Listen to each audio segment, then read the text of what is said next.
Have you ever stopped and wondered what really separates a raw idea from the finished songs you hear every day? It feels kind of like magic, but it's really a process, a journey, actually. So let's pull back the curtain and break down the steps that turn a simple performance into a polished master. Okay, so this right here is the whole story in one picture. On the left, you've got this spiky, dynamic waveform. That's a raw performance. And on the right, this solid, dense brick of sound. The big question is, how does that become this? Well, that's the journey we're about to go on.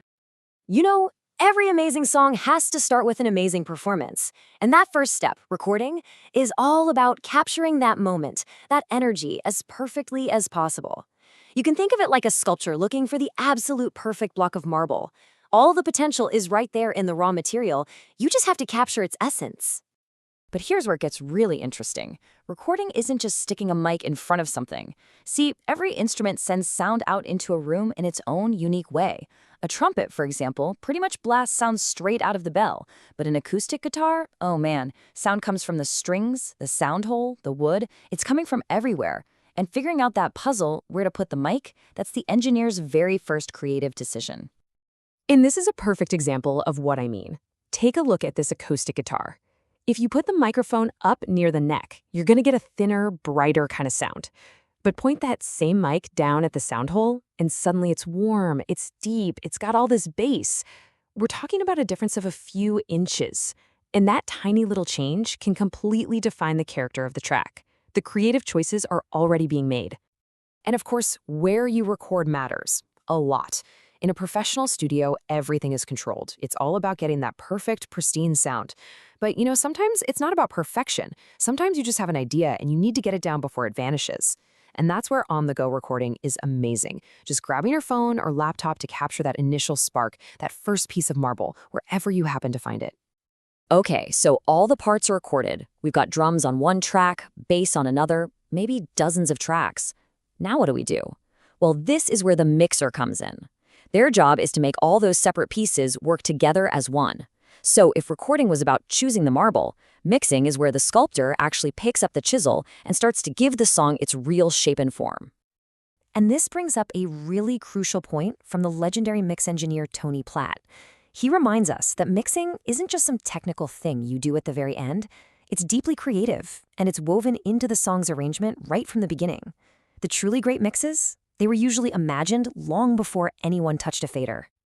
So what's the fundamental problem that mixing is trying to solve? It's this.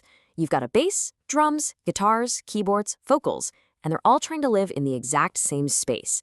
If you just press play on everything at once, you just get mud. It's a sonic mess where you can't hear anything clearly. The whole goal is to create clarity, to create separation, and to give everything its own space to shine. So, how do you solve that puzzle? Well, you've got 4 main tools in your toolkit. First, you've got levels. That's your basic volume control, just making sure the vocals are up front and the drums are punchy. Second is panning. This is where you place sounds in the stereo field, from left to right, to create a sense of width. Third is EQ, which is kind of like a sonic scalpel. It lets you carve out a specific frequency spot for each instrument so they aren't fighting each other. And finally, you have compression. It's a bit complex, but it basically controls the loud and quiet parts, gluing everything together to make it sound more powerful and cohesive. And here's the thing, it doesn't matter if an engineer is sitting behind a giant mixing board that looks like a spaceship console, or if they're working on a laptop with a bunch of software. The tools and the goals are the exact same. Balance, space, and clarity. The technology has changed like crazy, but the actual art of mixing, it really hasn't. Okay, our sculptor is finally formed. You can see all the details, you can recognize what it is. But there is one final critical step, and that is mastering. This is where you polish that statue until it gleams under the lights, making sure it looks incredible from every single angle. Mastering really boils down to 2 main goals. First, it's just about making the final mix sound as fantastic as it possibly can. Think of it as the ultimate quality control. And second, it's about making sure all the songs on an album are consistent, so you're not constantly grabbing the volume knob when you listen from track to track. So a mastering engineer is focused on a few really key things. They're trying to maximize the song's loudness without making it sound distorted. They're ensuring all the songs on a record feel like they belong together. They're fixing tiny little problems that might have been missed in the mix. And maybe most importantly today, they're creating all the different files needed for all the different places we listen to music. Now, that first point about maximizing loudness, oh, that has a really fascinating and pretty controversial history. For decades, there was basically an arms race in the music industry to see who could make their song the loudest. This whole thing became known as the loudness war. It really started back in the 60s, with Motown wanting their songs to literally jump out of the jukeboxes and bars.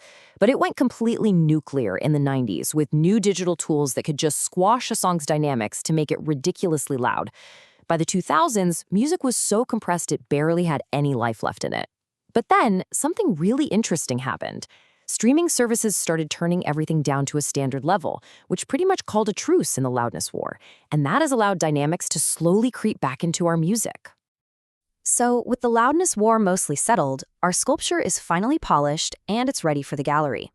Let's look at the very last step in this journey, how the music actually gets to your ears. So that one mastered audio file, it doesn't just go to one single place. It gets prepared and tweaked for a ton of different destinations. The version you hear on streaming is prepared differently than the one on a CD. And the master for vinyl, that's a whole other beast that needs special considerations. Every format gets its own unique final touch.